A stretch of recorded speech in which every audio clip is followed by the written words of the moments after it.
All right, we're going to, again, practice calculating, but we're doing addition and subtraction here. But notice the line over the top here. When you have a complex number with the line over the top, that is called the conjugate. The conjugate is when you just take the symbol in the middle. You have your real number part plus the imaginary part. You just change the symbol in front of the imaginary part of your, okay, so a plus bi, its conjugate would be a minus bi. Vice versa, a minus bi, its conjugate would be a plus bi. So notice we just change and give the opposite symbol in the middle. That's what it means when they put a line over the top of a complex number. And if you have something like 2i and they want the conjugate of that, we're changing the sign in front of the imaginary part. So it would be negative 2i would be its conjugate. If you have 3, it doesn't have an imaginary part at all. So when you do the conjugate, it would just be 3. So again, when you're doing the conjugate of a complex number, you change the sign in front of the imaginary portion of your number, or the I portion. So let's calculate a few of these. The first thing you'll want to do is find the conjugate of each of these. So 2 plus 4i, its conjugate would be 2 minus 4i, plus the conjugate of negative 1 minus 3i would be negative 1 plus 3i.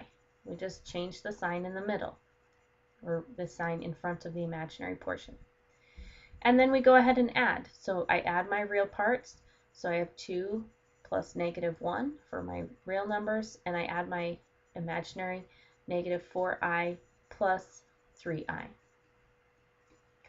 And that gives me 2 plus negative 1 is 1, and negative 4i plus 3i is a negative 1i. We would probably write that as 1 minus I.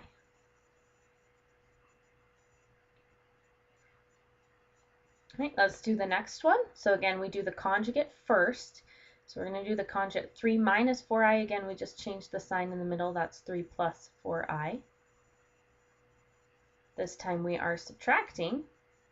And the conjugate here, because of the line above, okay, if there's not a line above it, you don't do the conjugate, but if there is a line, you change that sign in front of the imaginary part. Okay, notice I didn't change the sign in the middle here. It's still subtraction. We just combine like terms. So our real parts, we have 3 and negative 1. So 3 minus negative 1. And then 4i minus 5i. Minus a negative is plus, so 3 plus 1 gives me 4 here. And 4 minus 5i is a negative 1i, which we would write as minus I. All right, next up, again, these are just more examples, so if you want to pause and then see how you did, or go through these with me, whichever works for you. All right, so here we go. The conjugate, we change the sign in the middle, so we get 1 minus 2i plus, so we would change the plus to a minus 2i there. Combine our like terms, so 1 plus 3 for my real parts, and negative 2i plus negative 2i for the imaginary parts. 1 plus 3 is 4, and negative 2 plus negative 2 is negative 4i. And finally, here we go. We do the conjugate first because they have that line drawn over the top. So we change the signs in front of each imaginary part. This also is a conjugate. Change it to 2 minus 4i. Add our like terms. So we have 5. Oh, this is subtraction. Be careful there. This would be 5 minus 2 and negative 3i minus negative 4i. Minus a negative is a plus. 5 minus 2 gives me 3, and negative 3 plus 4 gives me 1i. So I get 3 plus I.